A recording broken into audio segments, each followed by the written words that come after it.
Disitulah Mas Slamet lihat dengan mata kepalanya sendiri, ternyata si Rian ini buang air kecil persis di bawah pohon beringin tua itu.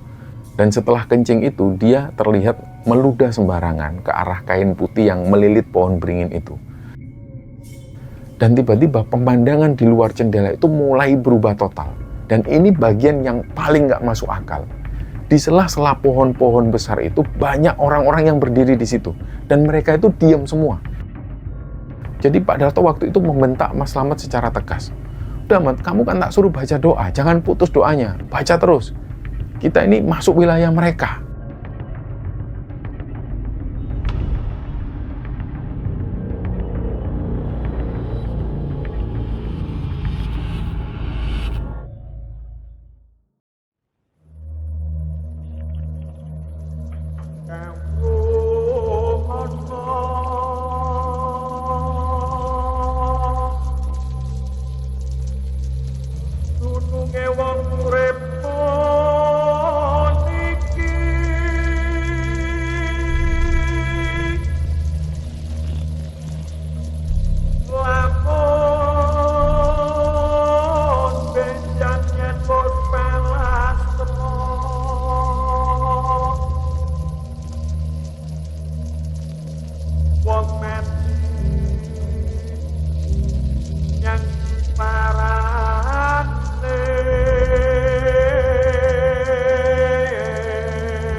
Bismillahirrahmanirrahim. Assalamualaikum warahmatullahi wabarakatuh. Sobat Kembara Sunyi dimanapun teman-teman berada.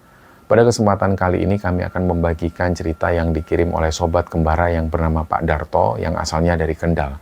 Sebelum kita masuk ke ceritanya, untuk teman-teman yang nonton tayangan ini dan belum subscribe, jangan lupa untuk subscribe lebih dulu agar channel Kembara Sunyi ini lebih berkembang lagi dan kami lebih bersemangat lagi dalam membuat konten-konten terbaru di Kembara Sunyi. Dan untuk teman-teman yang telah mendukung kami sejauh ini, kami mengucapkan terima kasih banyak. Semoga amal kebaikan teman-teman dibalas kebaikan. Dan semoga amal teman-teman dibalas kebaikan berlipat oleh Allah Subhanahu wa taala.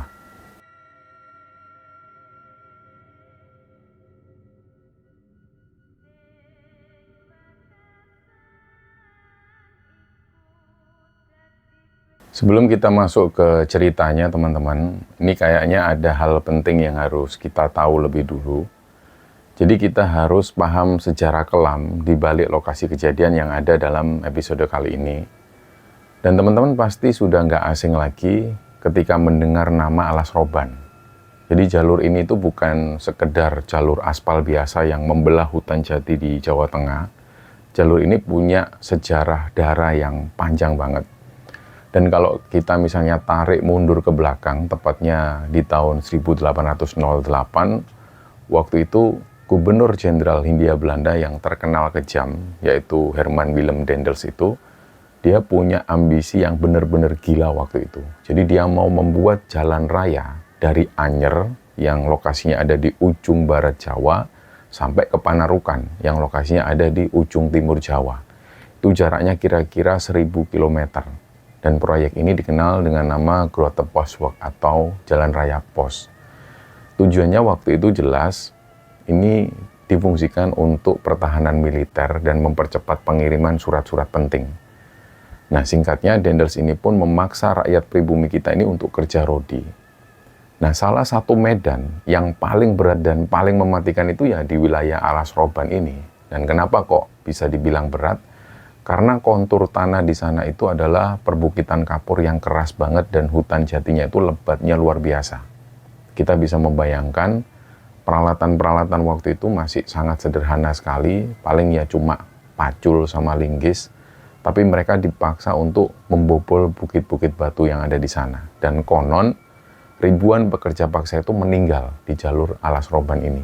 Jadi bukan cuma karena kecapean atau kelaparan, tapi juga karena wabah malaria, dan juga katanya ada juga dari serangan-serangan hewan buas kayak harimau yang waktu itu masih banyak banget berkeliaran di sana. Dan yang paling tragis adalah mayat-mayat pekerja yang meninggal ini itu nggak dikubur dengan selayaknya manusia. Jadi kebanyakan jasad mereka ini cuma dibuang di pinggir jalan begitu saja atau malah ditimbun jadi satu sebagai fondasi jalan yang sekarang ini ya kita lewati itu. Jadi bisa dibilang Alas Roban ini sebenarnya adalah kuburan massal yang memanjang. Makanya wajar sekali kalau energi di sana itu beda dari jalur pantura yang lain. Dan cerita di episode kali ini ceritanya dibagikan oleh sobat kembara yang bernama Pak Darto. Pak Darto ini sekarang usianya menginjak kepala 6 yaitu 64 tahun. Dan beliau tinggal di sebuah rumah sederhana di pinggiran Waleri Kendal. Nah, Pak Darto ini bisa dibilang orangnya itu sangat nerimo sekali. Dia memperlakukan hidupnya seperti itu. Intinya apa yang ada hari itu dimakan dan dia akan cari lagi keesokan harinya. Tapi alhamdulillah meskipun pekerjaan beliau itu sangat sederhana sekali, ya beliau masih punya tabungan dan masih bisa menghidupi anak-anaknya. Dan beliau ini adalah tipe bapak-bapak yang jarang ngomong kalau urusannya nggak terlalu penting. Tapi beliau selalu murah senyum. Nah, di kalangan rekan-rekan sesama supir, Pak Darto itu dikenal sebagai orang sepuh atau yang cukup disegani di sana. Dan ini bukan karena beliau jago berantem atau punya ilmu kebal, tapi karena beliau paham betul tata krama di jalanan. Karena sudah lama sekali beliau hidup di jalan. Sebelum jadi sopir bus malam jurusan Jakarta-Surabaya itu, Pak Darto punya pengalaman panjang di jalanan. Ketika waktu mudanya beliau kerja sebagai seorang sopir truk kayu logistik. Dan rutenya itu keluar masuk hutan di Kalimantan dan Sumatera. Jadi untuk urusan soal nyetir di medan gelap, di jalanan yang berlumpur atau di tengah hutan sekalipun, ini nggak ada masalah sama sekali. Dan itu sudah jadi makanan beliau sehari-hari. Tapi karena faktor usia waktu itu dan badan beliau yang mulai gampang masuk angin, kalau harus bergadang di truk yang terbuka itu, Pak Darto akhirnya banting setir jadi sopir bis. Kerjanya itu lebih bersih, bisnya juga ada AC-nya dan jadwalnya itu lebih pasti. Dan sebenarnya Pak Darto sudah niat mau pensiun tahun depannya. Karena beliau waktu itu lagi ngejar setoran untuk biaya nikahan anak bungsunya, jadi ya beliau terpaksa untuk terus melanjutkan jadi sopir. Jadi setiap ada tarikan, Pak Darto itu selalu semangat. Ya tujuannya cuma satu ini, beliau ingin mengumpulkan uang untuk resepsi anaknya. Terus kemudian setelah uang ini terkumpul, beliau pinginnya istirahat tenang di rumah, menikmati masa pensiun, menikmati masa tua.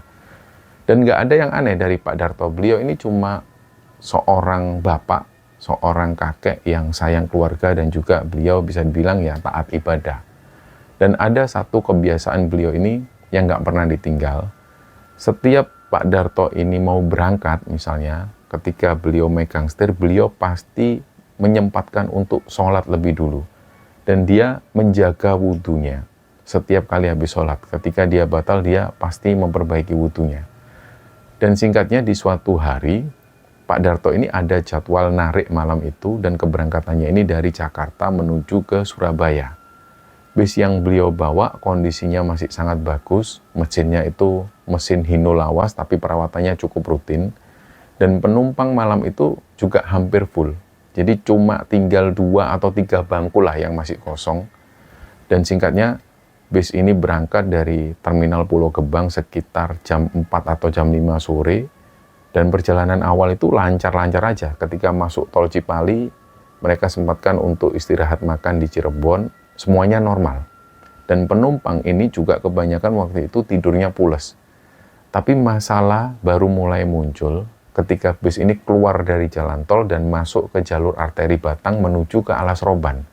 Waktu itu jam menunjukkan sekitar jam 1:30 dini hari. Nah, tiba-tiba indikator suhu itu naik drastis. Jarumnya itu langsung merah mentok ke kanan dan AC bis yang tadinya itu dinginnya itu sampai nyes, itu tiba-tiba mendadak mati total dan cuma keluar angin yang panas. Nah, disitulah para penumpang ini mulai gelisah, ada yang mulai kebangun, ada yang cari kipas atau cari apapun untuk cari angin, karena ruangan itu jadi terasa pengap. Nah, Pak Darto di situ bingung banget. Padahal sebelum berangkat, semua pasti sudah dicek sama mekanik dan laporannya semua aman. Kondisi bus ini baik-baik saja. Nggak ada oli bocor, air radiator juga sudah penuh. Jadi mau nggak mau, Pak Darto harus menepi. Nah, masalahnya posisi mereka ini pas banget sudah masuk di kawasan hutan jadi Alas Roban. Yang kondisinya di situ minim penerangan. Di kiri kanan jalan ini cuma ada pohon jati yang rapat-rapat Dan di kanan jalan itu tebing yang gelap. Pak Darto melihat ada area tanah yang agak lebar di bawah sebuah pohon beringin besar. Pohon ini dikelilingi pagar bambu yang sudah agak reot. Beliau akhirnya mengarahkan busnya ke lokasi itu pelan-pelan banget supaya nggak mengganggu lalu lintas yang ada di sana. Meskipun dia tahu jalanan waktu itu sepi banget. Nah, pada saat memarkirkan busnya itu, beliau ngomong ke penghuni yang ada di sana, istilahnya dia nuwun sewu, dia bilang, nuwun sewu ndelek eren mbah, permisi numpang istirahat mbah. Nah, seolah beliau ini memang minta izin kepada penghuni pohon besar, pohon beringin ini. Nah, waktu itu suasana di pinggir jalan Alas Roban ini benar-benar gelap gulita, nggak ada lampu jalan satupun yang nyala di titik itu. Cuma ada cahaya dari lampu kabin bus yang cahayanya juga samar-samar dan sorot lampu senternya Pak Darto yang waktu itu beliau juga sibuk ngecek mesin di belakang. Sedangkan kernet busnya ini namanya Mas Slamet, dia juga ikut bantu nyenterin Pak Darto sambil sesekali juga dia ini ngasih kode ke kendaraan lain yang lewat supaya mereka lebih hati-hati. Meskipun sebenarnya malam itu jarang banget ada kendaraan lewat. Pokoknya malam itu situasinya aneh banget, padahal biasanya jalur Pantura itu nggak pernah tidur, selalu rame dengan truk-truk besar maupun bis-bis malam, tapi malam itu sepi. Dan suhu udara di luar bis itu dinginnya luar biasa. Tapi anehnya, dinginnya itu bukan dingin angin malam biasa yang sejuk, tapi dinginnya itu kayak yang membuat bulu kuduk merinding. Kayak dingin yang menusuk sampai ke tulang. Dan di momen itulah tiba-tiba ada 3 orang penumpang laki-laki yang turun dari bis. Mereka ini anak-anak muda, awalnya mereka ngerokok di situ sambil bercanda-canda, gayanya mereka itu necis banget. Umumnya mereka semua pakai jaket hoodie.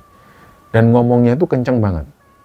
Jadi kelihatan waktu itu mereka bosen nunggu di dalam bis yang AC-nya mati dan kondisinya sudah mulai gerah.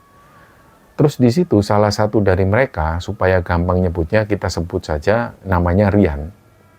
Nah, salah satu dari 3 pemuda ini yang Rian itu, dia jalan agak menjauh dari bis, menuju ke arah pohon beringin besar yang ada pundennya tadi.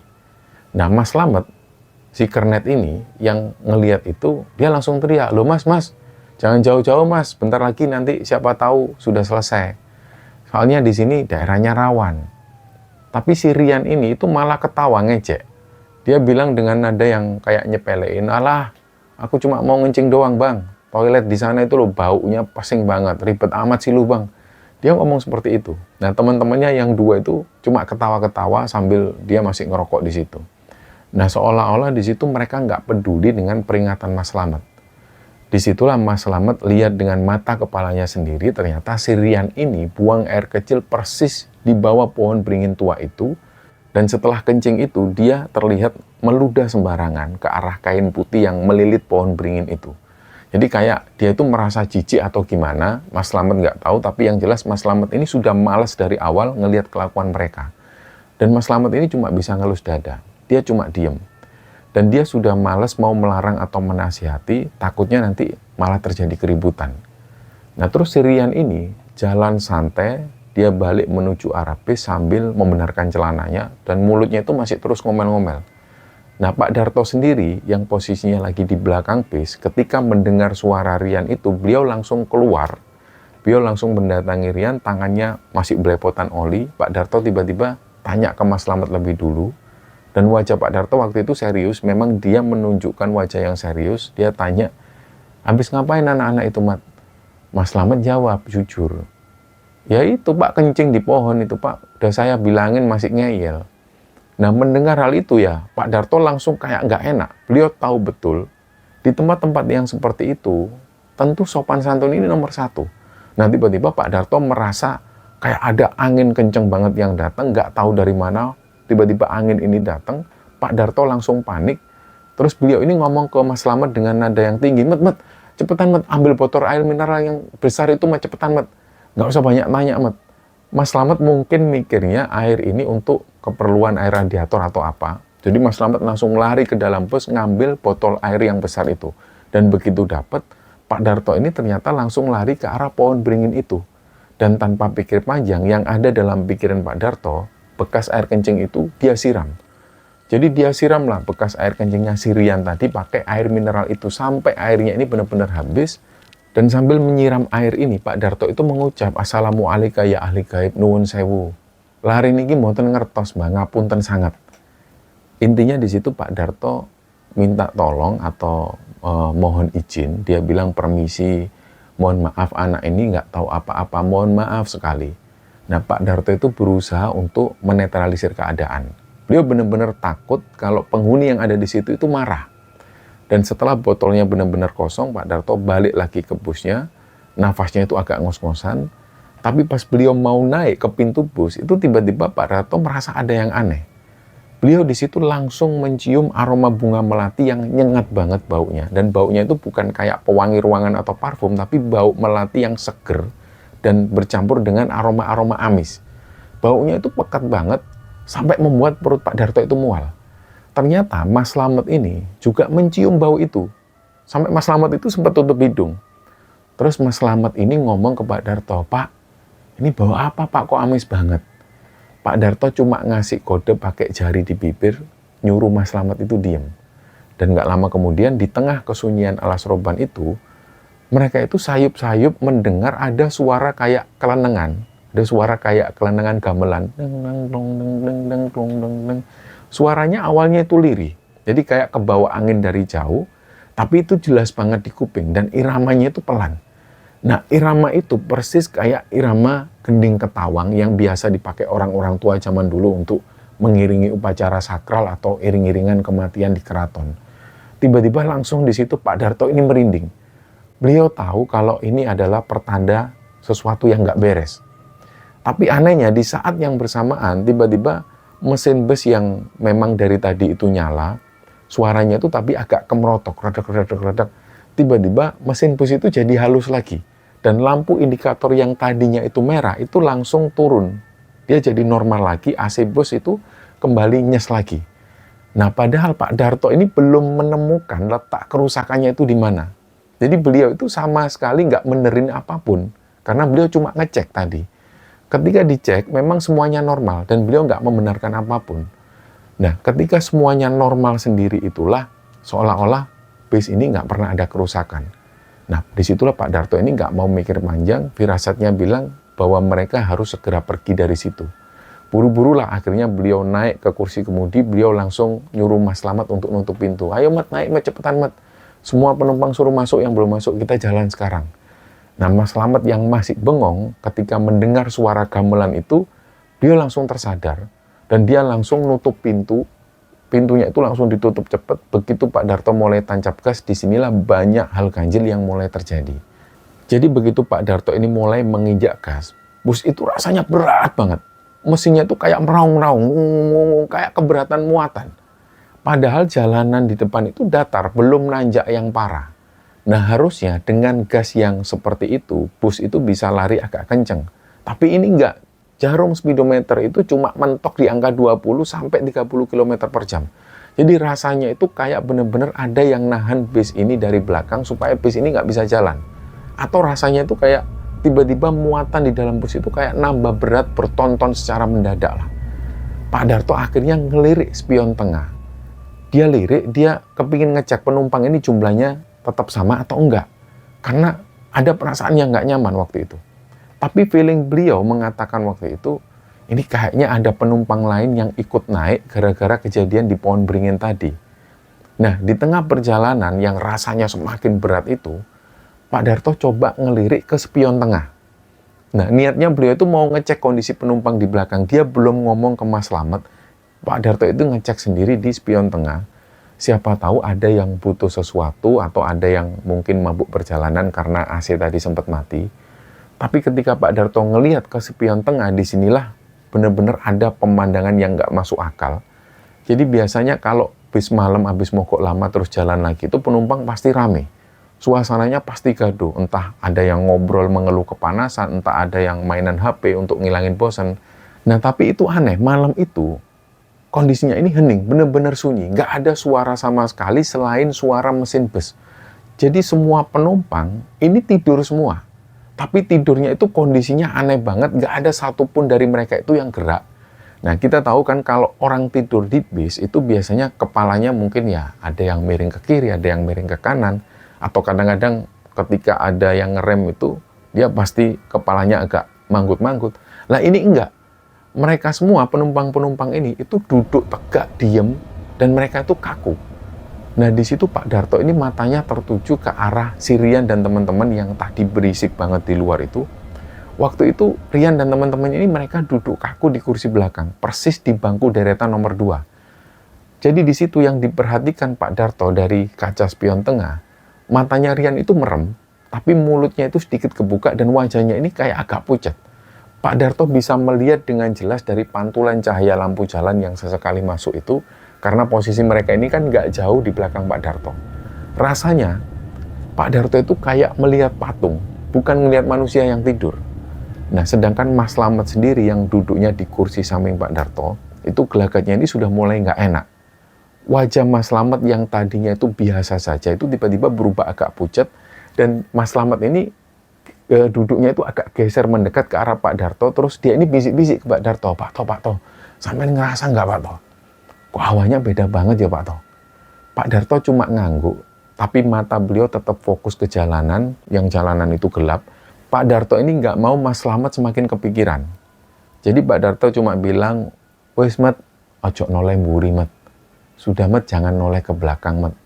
Udah kamu fokus ke depan aja, kamu baca-baca ayat kursi, jangan sampai putus. Nah, tapi namanya kernet ya pasti dia punya kebiasaan untuk ngecek penumpang. Dan Mas Slamet ini kayaknya sudah penasaran atau mungkin dia sudah ngerasa kalau ada yang ganjil. Tiba-tiba dia ngomong lagi ke Pak Darto.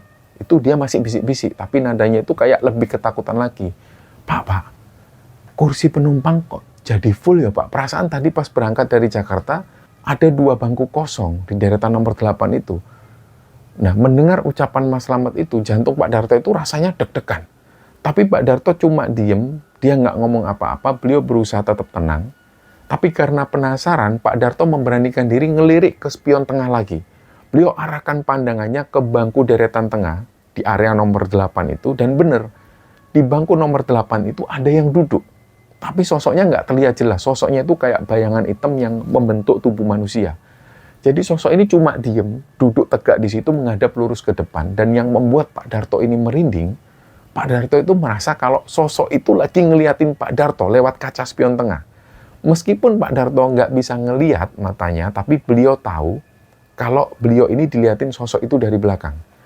Tapi bis ini tetap jalan pelan, suara mesinnya itu makin terasa berat, seolah-olah nanjak. Padahal jalanan ini datar. Dan tiba-tiba pemandangan di luar jendela itu mulai berubah total. Dan ini bagian yang paling nggak masuk akal. Kalau teman-teman yang pernah lewat Alas Roban malam-malam itu pasti tahulah medannya seperti apa. Kanan kiri itu hutan jati dan jalannya itu yang aspal berkelok-kelok gelap dan sesekali ada warung kopi remang-remang di pinggir jalan. Biasanya untuk tempat istirahat truk-truk itu. Tapi yang dilihat Pak Darto dan Mas Slamet malam itu beda 180 derajat. Jalan aspal yang seharusnya jalannya itu mulus, ini tiba-tiba berubah jadi jalanan tanah padat yang berbatu-batu. Jadi itu diawali dengan suara ban bis yang tadinya ngung halus di aspal, itu berubah jadi kayak duduk karena ngelintis bebatuan ini. Dan pohon-pohon jati di kanan kiri itu ukurannya ini jadi besar-besar. Jadi gambarannya diameter dari pohon-pohon ini itu mungkin butuh 5 atau 6 orang untuk memeluk batang pohon ini. Pokoknya aneh situasinya dan nggak kayak pohon jati pada umumnya yang kurus-kurus tinggi. Ini pohonnya tua-tua banget dan yang membuat Mas Slamet makin gemetaran, di sela-sela pohon-pohon besar itu banyak orang-orang yang berdiri di situ. Dan mereka itu diam semua. Mereka pakai baju yang aneh-aneh, pokoknya baju-baju zaman dulu. Ada yang pakai baju kebaya lusuh, ada yang pakai pangsi hitam tapi kotor. Pak Darto nggak bisa melihat dengan jelas wajah mereka karena ketutup bayangan pohon. Tapi yang Pak Darto rasakan di situ itu benar-benar mencekam. Mata orang-orang yang ada di pinggir jalan itu semuanya kayak ngelihat tajam ke arah bus mereka. Nah, mungkin ada sekitar ratusan orang yang ngeliatin Pak Darto ketika melewati jalan itu. Dan tatapan mereka itu kosong, kayak mereka itu kayak nggak suka ada orang yang asing masuk ke wilayah mereka. Nah, mereka ini itu berdiri berjejer di pinggir jalan, benar-benar di pinggir jalur jalan bus. Nah, kalau Pak Darto misalnya itu meleng sedikit, itu pasti sudah selesai. Mungkin dia bisa nabrak sesuatu yang ada di sana. Dan semakin bus itu masuk ke dalam, suasananya itu makin aneh. Dari kejauhan Pak Darto ngelihat ada cahaya obor yang berjajar. Warnanya itu merah kekuningan, kelap-kelip ketika kena angin. Jadi di depan itu kayak ada pasar malam, tapi pasarnya ini sepi, nggak ada orang sama sekali. Di situ Pak Darto ngelihat ada semacam kubu-kubu kecil. Ada yang jual makanan, tapi asap yang ngepul dari makanannya itu asapnya warnanya itu hijau kekuningan. Bukan asap putih kayak orang lagi bakar sate atau bakar jagung. Baunya pun juga mulai aneh. Nah, di salah satu sudut Pak Darto ngelihat ada yang lagi kayak menari-nari. Jadi kayak penari tayub atau penari ronggeng, tapi gerakannya itu aneh banget, gerakannya patah-patah, kaku.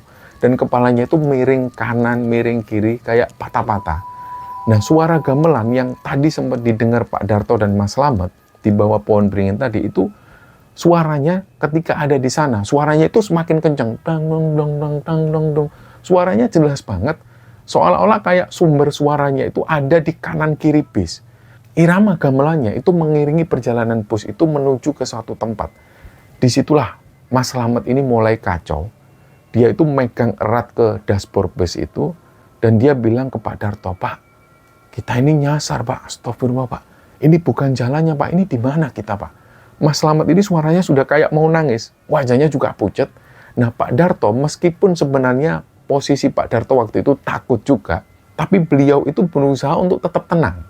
Beliau bentaklah Mas Slamet supaya Mas Slamet ini sadar. "Mat, meneng, Mat. Meneng, Mat. Diam, Mat. Diam, Mat." Jadi Pak Darto waktu itu membentak Mas Slamet secara tegas. "Udah, Mat. Kamu kan tak suruh baca doa. Jangan putus doanya. Baca terus. Kita ini masuk wilayah mereka. Kita ini cuma numpang lewat. Sudah, kamu yang tenang. Jangan bikin mereka marah." Pak Darto itu tetap megang setirnya kuat-kuat. Dan waktu itu keringat Pak Darto ini sudah mulai keluar. Dan sampai netes ke area mata. Dan itu rasanya perih banget. Tapi beliau nggak berani ngusap. Takutnya nanti beliau ini lengah. Nah, tiba-tiba dari arah depan, Pak Darto melihat ada kabut tipis yang turun. Kabutnya itu tiba-tiba berubah jadi tebal banget. Dan jarak pandangnya ini cuma sekitar 2-3 meter. Dan lampu bus itu kayak nggak mampu lah nembus kabut yang tebal itu. Dan di tengah jalan yang berkabut tebal itu, Pak Darto ini ngelihat ada rombongan orang yang jalan kaki di situ. Mereka itu iring-iringan memanjang. Nah, Pak Darto langsung nginjak remnya pelan-pelan. Otomatis bis ini jalannya makin pelan. Nah, semakin dekat Pak Darto bisa melihat bahwa rombongan ini itu kayak membawa keranda mayat. Disitulah jantung Pak Darto itu mulai deg-degan, tapi kerandanya ini beda banget. Biasanya kalau keranda itu kan selalu ditutup kain warna hijau yang ada tulisannya La ilaha illallah Muhammadar Rasulullah. Terus ada rumbai-rumbainya. Nah, tapi ini enggak. Kerandanya itu benar-benar dari kayu jati hitam yang mengkilap, kayak peti mati, tapi bentuknya itu keranda. Terus di sisi kanan kirinya itu kayak dipahat ukiran-ukiran yang detail banget. Dan keranda yang kelihatan berat banget itu dipanggul oleh 8 orang. Tapi yang manggul ini itu bukan manusia biasa. Dan Pak Darto bisa memastikan itu. Jadi badan mereka itu tinggi besar. Mungkin tingginya sekitar 2 meteran lebih. Dan otot mereka itu juga kekar. Mereka semua ini bertelanjang dada. Kulitnya hitam legam. Bener-bener hitam kayak arang atau aspal itu. Dan mereka ini itu jalannya serempak. Dan yang membuat Pak Darto dan Mas Slamet ini diam, nggak bisa ngomong satu kata pun. Di atas keranda mayat itu ada sosok yang duduk bersila. Sosok itu kayak pakai baju bangsawan Jawa lengkap. Dia ini pakai beskap hitam bahan bludru dan pakai kain jarik yang motif parang itu dan pakai belangkon di kepalanya. Tapi wajah sosok ini itu nggak kelihatan jelas karena ketutup bayangan belangkon dan juga ketutup kabut. Tapi auranya itu benar-benar kuat dan berwibawa banget. Dan ketika rombongan Pak Darto ini sudah mendekat beberapa meter dari iringan-iringan itu, sosok yang duduk di atas keranda itu pelan-pelan ngangkat tangannya. Dia itu ngangkat telapak tangan kanan itu menghadap lurus ke arah kaca depannya bus Pak Darto itu. Jadi ini seolah kayak semacam isyarat. Seolah-olah dia ini kayak nyuruh busnya Pak Darto itu untuk berhenti. Nah, otomatis Pak Darto langsung nginjak rem, busnya itu langsung berhenti dan suasananya itu langsung hening. Suara gamelan ini juga langsung berhenti. Nah, mereka langsung berhadapan dengan rombongan pembawa keranda jenazah itu di tengah hutan. Begitu bus ini berhenti, hal aneh itu langsung terjadi. Jadi mesin bus itu tiba-tiba mati total, mati pet. lampu depan bus yang harusnya terang itu juga ikut mati otomatis. Jadi kondisinya benar-benar gelap, dan satu-satunya cahaya yang ada di situ ini cuma berasal dari obor-obor yang dibawa oleh rombongan yang aneh ini. Cahayanya itu remang-remang. Dan di momen yang benar-benar mencekam itu, Pak Darto melihat sosok bangsawan yang tadinya duduk bersila di atas keranda, dia pelan-pelan turun. Terus sosok itu berjalan pelan mendekat ke arah depan busnya Pak Darto itu, benar-benar berhenti di depan kaca bus, terus lurus menghadap ke arah Pak Darto. Pak Darto semakin tegang di situ, dia nggak bisa bergerak sama sekali. Pak Darto bisa melihat dengan jelas wajah sosok itu, karena kena pantulan cahaya obor, dan wajahnya itu ternyata ganteng. Sosok ini ganteng banget. Wajahnya bersih, kulitnya itu kuning langsat dan berwibawa banget. Persis kayak pria Yiningrat zaman dulu, atau kayak raja-raja di zaman dulu. Pakaiannya rapi, belangkonya itu pas banget di kepala, dan disitulah Pak Darto ini cuma bisa diem. Terus tangan Pak Darto ini masih ada di atas kemudi. Nah disitulah kaca depan itu diketuk, dan suaranya jelas banget, dak dak dak, suaranya jelas banget, persis di depan wajah Pak Darto. Padahal sosok bangsawan yang tadi dilihat Pak Darto itu masih berdiri beberapa meter di depan bus, dan gak ada siapapun yang nempel di kaca. Tapi suaranya itu terdengar jelas banget, kayak ada yang mengetuk kaca bus itu. Jadi seolah-olah sosok ini itu bisa mengetuk kaca tanpa menyentuhnya. Dan di tengah ketegangan itu, tiba-tiba dari arah belakang, Pak Darto itu mendengar ada suara orang yang nangis. Suaranya itu kayak orang yang ketakutan. Jadi nangisnya itu benar-benar kayak histeris. Nah, Pak Darto memberanikan diri noleh ke belakang, dan ternyata itu adalah suara si Rian. Anak yang tadi kencing sembarangan di pohon beringin itu. Ternyata si Rian ini nggak tidur dari tadi, tapi kondisi Rian itu duduk kaku di kursinya. Badannya nggak bisa gerak sama sekali, dan matanya itu melotot ke arah luar jendela, ke arah rombongan pembawa keranda jenazah ini. Dan dia itu nangisnya sesenggukan sekali, kayak dia ketakutan. Nah mungkin yang dilihat Rian ini, itu mungkin lebih mengerikan daripada yang dilihat Pak Darto dan dilihat Mas Slamet. Nah disitulah Pak Darto ini mulai nggak tega ngelihat Rian yang nangis sesenggukan itu, tapi beliau juga nggak bisa ngapa-ngapain. Beliau ngelihat ke arah Mas Slamet, dan ternyata Mas Slamet ini sudah nggak sadarkan diri. Mas Slamet ini sudah pingsan.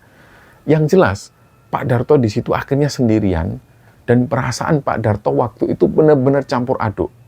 Dari mulai dia takut, bingung, panik, semua itu jadi satu. Dan beliau nggak berani ngelihat ke depan. Akhirnya Pak Darto memilih untuk memejamkan mata, beliau nunduk, dan di situ Pak Darto mulai baca doa sebisanya, mulai dari Al-Fatihah, ayat kursi, semua beliau baca, yang beliau hafal beliau baca. Dan beliau membacanya berulang-ulang, beliau terus berdoa sambil beliau memejamkan mata. Tapi selama Pak Darto ini memejamkan mata, Pak Darto itu masih mendengar suara-suara aneh dari luar. Kaca ini masih terus diketuk, tak, tak, tak, tak. Dari samping ada yang ngetuk juga. Dan suaranya itu berpindah-pindah, kayak benar-benar ada kerumunan orang di luar bus itu yang kayak minta masuk. Pak Darto di situ makin kenceng baca doanya, terus beliau pasrah sambil baca doa, ya Allah, kalau memang umur saya sampai di sini, ya Allah saya ikhlas. Tolong jaga keluarga saya. Tapi tolong juga selamatkan penumpang-penumpang ini. Dan nggak tahu berapa lama Pak Darto dalam posisi yang seperti itu, mungkin sekitar 5 menitan. Dan nggak lama kemudian suara-suara aneh itu pelan-pelan mulai menghilang.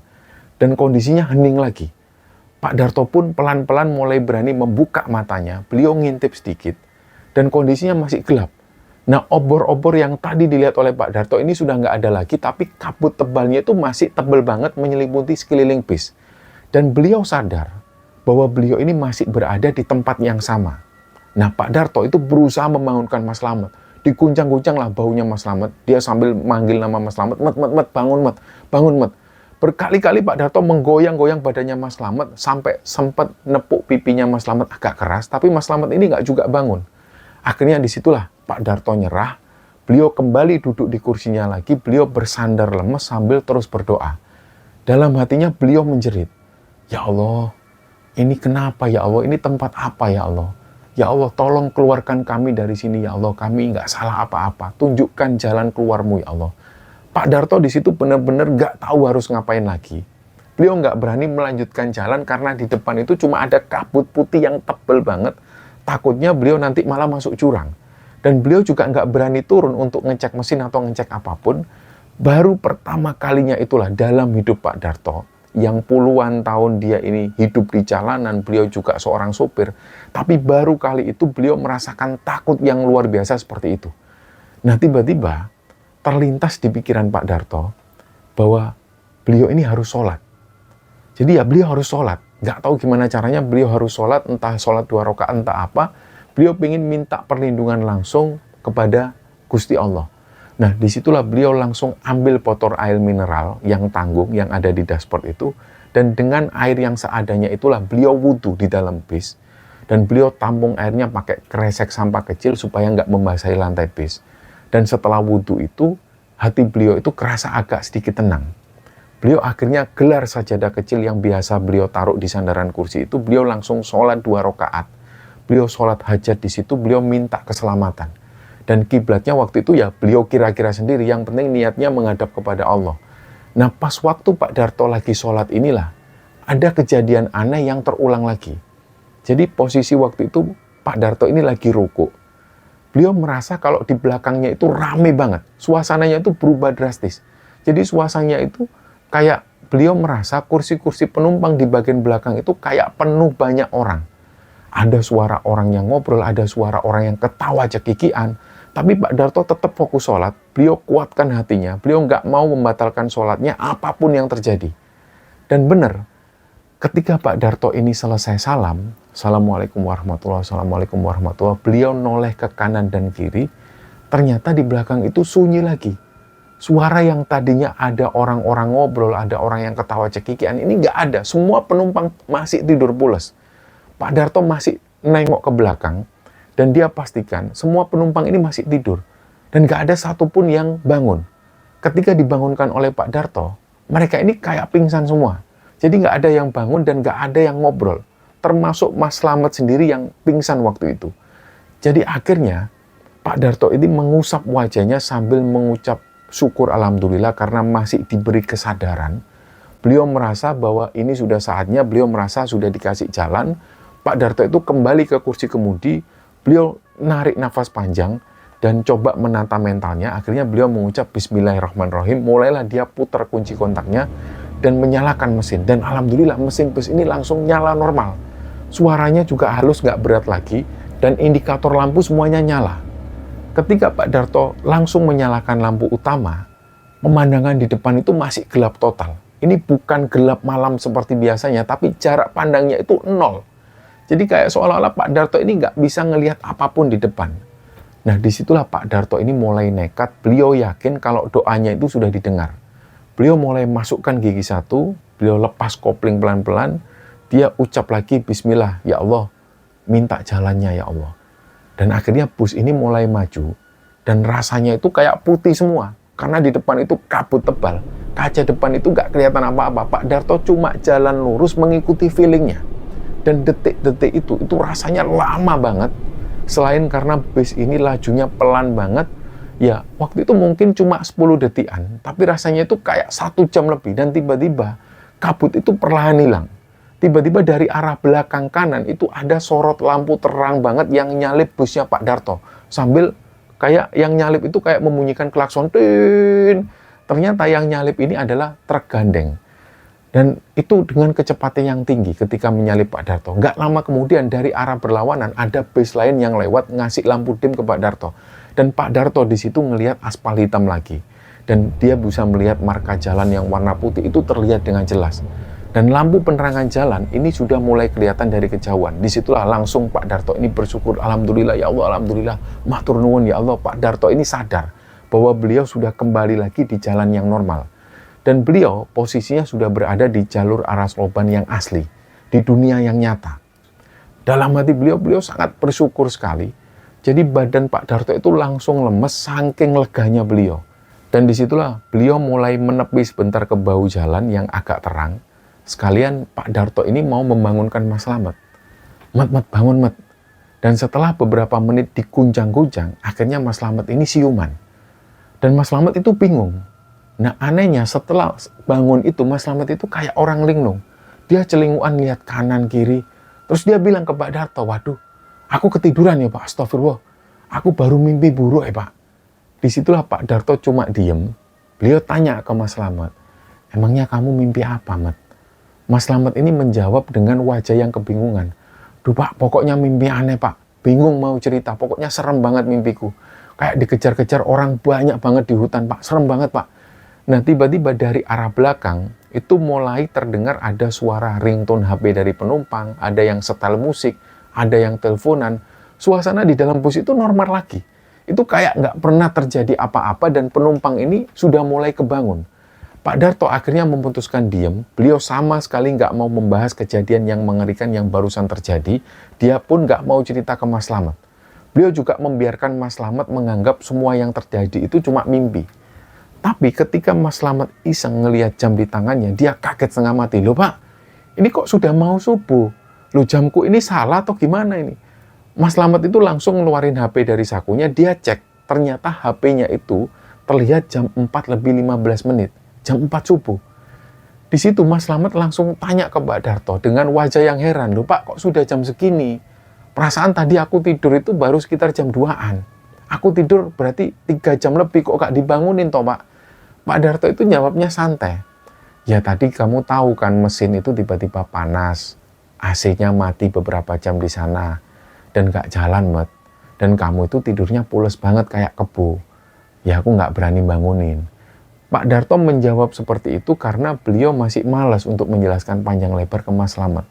Nah, beliau mikirnya nanti kalau dijelaskan ini bisa geger. Penumpang-penumpang nanti juga malah mendengar hal ini. Pak Darto juga sebenarnya masih shock waktu itu. Beliau sendiri juga heran. Dan perasaan beliau berada di tempat yang aneh itu mulai dari ngerem mendadak, sampai ketemu sosok bangsawan, sampai beliau sholat, dan sampai beliau jalan lagi, itu rasanya nggak sampai setengah jam. Ya paling sekitar 20 menitan lebih. Tapi ternyata di dunia nyata, itu ternyata sudah 3 jam bus Pak Darto itu hilang atau berhenti di tempat yang sama. Dan beliau itu 3 jam berada di alas roban. Nah Mas Slamet waktu itu masih garuk-garuk kepala, dia masih bingung. Terus dia tanya lagi, loh Pak, seingatku tadi ini cuma bentar loh Pak rusaknya. Terus udah jalan lagi busnya. Terus saya nggak ingat lagi waktu itu kok bisa 3 jam ya Pak. Pak Darto langsung memotong omongan Mas Slamet. Wis Tomet, kamu itu yang lupa. Mungkin kamu kecapean, kamu ngantuk, sudah nggak usah dibahas. Mending kamu cek penumpang. Ini kita sebentar lagi masuk rumah makan pagi. Nah, para penumpang yang ada di belakang itu juga sudah mulai banyak yang bangun. Mereka juga heran sebenarnya, ini kok sudah pagi aja, padahal harusnya jam segini ini mereka sudah sampai perbatasan. Tapi ini kok masih di alas roban. Nah, Mas Slamet pun terpaksa jalan ke belakang. Mas Slamet menjelaskan kalau ada masalah teknis, jadi sempat berhenti lama. Nah, penumpang di situ cuma ngomel-ngomel sedikit, tapi akhirnya mereka juga maklum. Nah, bis ini akhirnya kembali melanjutkan perjalanan. Pak Darto mulai menginjak gas dan mulai masuk ke perbatasan Gringsing. Tapi anehnya perasaan Pak Darto itu masih nggak enak. Kayak dada Pak Darto itu masih sesak. Nah, tiba-tiba beliau mencium bau itu lagi. Sang, bau melati campur anyir darah itu muncul lagi. Dan baunya itu nusuk banget. Malah waktu itu baunya itu makin apek, Pak Darto langsung deg-degan di situ dan beliau refleks ngelirik ke spion yang tengah. Dan jantung Pak Darto itu langsung deg-degan lagi karena beliau melihat dengan jelas di pantulan cermin itu, di kursi nomor 8, kursi yang tadi dilihat Pak Darto ada bayangan hitam di situ, itu waktu itu sudah semakin jelas wujudnya. Jadi ternyata di kursi 8 itu ada sosok kakek-kakek tua. Kakek-kakek itu kayak pakai baju lurik lusuh warna coklat, kepalanya itu pakai udeng atau ikat kepala batik yang udah kumal. Wajah kakek-kakek ini keriput banget, kulitnya sawo matang. Nah, kakek-kakek ini duduk diam di bangku nomor 8 itu di antara penumpang lain yang masih tidur-tiduran di situ. Jadi penumpang ini nggak mengetahui keberadaan si kakek ini. Tapi yang membuat Pak Darto ini kayak mau teriak. Karena kakek itu nggak menghadap ke depan. Kepalanya itu kayak noleh patah-patah ke arah spion tengah. Nah, mata kakek itu menatap tajam lurus ke arah mata Pak Darto lewat pantulan cermin yang ada di tengah itu. Kakek itu tiba-tiba senyum, tapi senyumnya itu aneh banget. Dan senyumnya itu serem banget. Pak Darto langsung membuang muka, beliau mengalihkan pandangannya lurus ke jalan raya, dan tangan Pak Darto di situ gemetaran lagi. Dan disitulah Pak Darto nggak berani cerita apapun ke Mas Slamet, Pak Darto cuma bisa pasrah. Dan nggak lama kemudian, pas suasana di dalam bus ini mulai agak tenang, tiba-tiba Pak Darto itu mendengar suara lagi. Sontak di situ Pak Darto ini kaget setengah mati dan refleks tangan beliau itu kayak banting setir ke kiri. Jadi busnya itu langsung kayak agak oleng, jadi huyung ke kiri hampir nyerempet pembatas jalan. terus dibalas lagi ke kanan. Astagfirullahaladzim, Mas Slamet itu langsung loncat kaget. Kenapa Pak? Awas Pak. Pak Darto di situ nafasnya ini mulai ngos-ngosan dan beliau sadar, beliau hampir membuat celaka satu bis. Dan dengan cepat, beliau langsung menstabilkan lagi setirnya. Nah di situ Mas Slamet itu kaget, ada apa toh Pak, ngantuk apa biye? Mas Slamet ini wajahnya pucat lagi. Pak Darto nggak mungkin ngomong kalau ada yang bisikin dia. Jadi Pak Darto nggak cerita apapun tentang sosok kakek-kakek ini. Akhirnya beliau bohong ke Mas Slamet. Oh nggak Mat, Mat tadi ada kucing nyebrang Mat, dadak banget, kaget aku. Nah Mas Slamet cuma bilang, ya Allah Pak, hati-hati Pak, jantungku sampai mau copot Pak. Nah sambil mengatur nafas, Pak Darto itu penasaran. Beliau memberanikan diri pelan-pelan, matanya ngelirik lagi ke spion tengah. Beliau mau ngecek lagi kursi nomor 8 tadi. Dan anehnya kursi itu kosong. Nggak tahu kakek-kakek itu di mana. Yang jelas kursi itu kosong dan sosok kakek-kakek itu nggak kelihatan lagi. Nah disitulah feeling Pak Darto itu mulai nggak enak. Dan singkatnya Pak Darto mulai fokus lagi di jalan. Beliau melanjutkan perjalanannya dan sampailah mereka di gerbang tol. Tapi begitu bis ini melewati palang pintu tol, Pak Darto merasa kepalanya itu kayak pusing banget. Pandangan matanya ini mulai kabur. Dia sudah manggil Mas Slamet, Mat. Dan tiba-tiba yang dialami oleh Pak Darto ini, suara mesin bus itu kayak mulai menghilang dan berganti suara gamelan. Dan suaranya itu kenceng banget.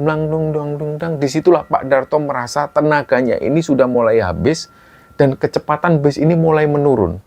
Pak Darto di situ sudah mulai nggak ingat apa-apa dan pandangannya itu jadi gelap total. Jadi ternyata disitulah Pak Darto ini pingsan dan nggak tahu berapa lama Pak Darto pingsan. Pelan-pelan ketika beliau buka mata, beliau nengok kanan kiri loh. Ini kok sudah di terminal Bungurasi, Mat. Mas Slamet itu nepuk pundak Pak Darto. Pak Darto ini bingung loh, Mat. Ini kok wis tekan Surabaya, Mat. Kok sudah sampai Surabaya? Mas Slamet ini cuma senyum. Iya Pak, tadi tak ganteni. Tadi sampean ngantuk banget pas ketika melewati pintu tol. Nah singkat cerita, setelah urusan penumpang beres, bus itu diparkir di sana. Dan Pak Darto itu waktu itu ngajak Mas Slamet ini ngopi di warung pojok di terminal. Sambil ngerokok untuk ngilangin stres. Nah tiba-tiba Mas Slamet itu ngomong, Pak, aku ini mau tanya sama sampean. Kemarin sebenarnya aku mau tanya sama sampean, tapi kok kayaknya waktunya belum pas. Takut sampean marah. Nah, Mas Slamet itu benar-benar hati-hati nanya ke Pak Darto. Pak Darto cuma diem. Mas Slamet langsung ngomong, sebenarnya sampean waktu itu kenapa toh Pak? Aku itu juga nggak tahu, sampean itu sempat manggil aku. Terus tiba-tiba tak lihat, sampean ini posisi badannya sudah lemes banget. Jadi ya tak suruh tidur di tempatku, aku yang nyetir. Di situ Pak Darto ini pura-pura nggak tahu apa-apa. Kenapa apanya, Mat? Lah itu loh Pak, yang waktu masuk tol, tiba-tiba sampean itu ngerem mendadak. Ya kayak orang yang pingsan itu loh Pak, tapi tak pastikan sampean tidur lah. Sampean capek banget karena akhirnya tak gantiin. Nah, ketika Mas Slamet menggantikan itu, sampailah dia di terminal. Nah, sepanjang jalan itu kata Mas Slamet, Pak Darto itu duduknya itu tegak.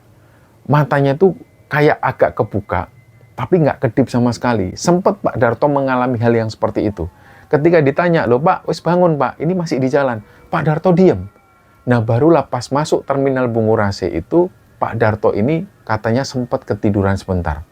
Nah Pak Darto sempat kaget juga mendengar cerita dari Mas Slamet karena taunya Pak Darto ya dia ini kayak orang pingsan. Pak Darto merinding di situ dan dia bilang berarti selama berjam-jam itu aku nggak sadar ya. Terus Mas Slamet bilang, yo nggak sadar gimana Pak, wong sampean itu tidurnya ngorok kok. Nah dari situ Pak Darto ini berpikir, kok ya untung selamat waktu itu. Kok ya untung bis ini nggak nabrak ketika Pak Darto badannya lemes itu. Terus Pak Darto ini cuma bisa ngomong seperti ini ke Mas Slamet. Ya udah Slamet, nggak usah dipikir teman-teman. Yang penting alhamdulillah kita selamat kabeh. Yang penting kita selamat semua. Nah Pak Darto masih tetap memilih untuk bohong. Dia nggak mau cerita ke Mas Slamet. Beliau nggak mau Mas Slamet itu jadi takut. Dan kisah inilah teman-teman yang dibagikan oleh Pak Darto. Dan semoga kisah ini bisa kita ambil hikmah dan bisa kita ambil pelajaran di dalamnya. Mohon maaf jika ada salah-salah kata. Wassalamualaikum warahmatullahi wabarakatuh.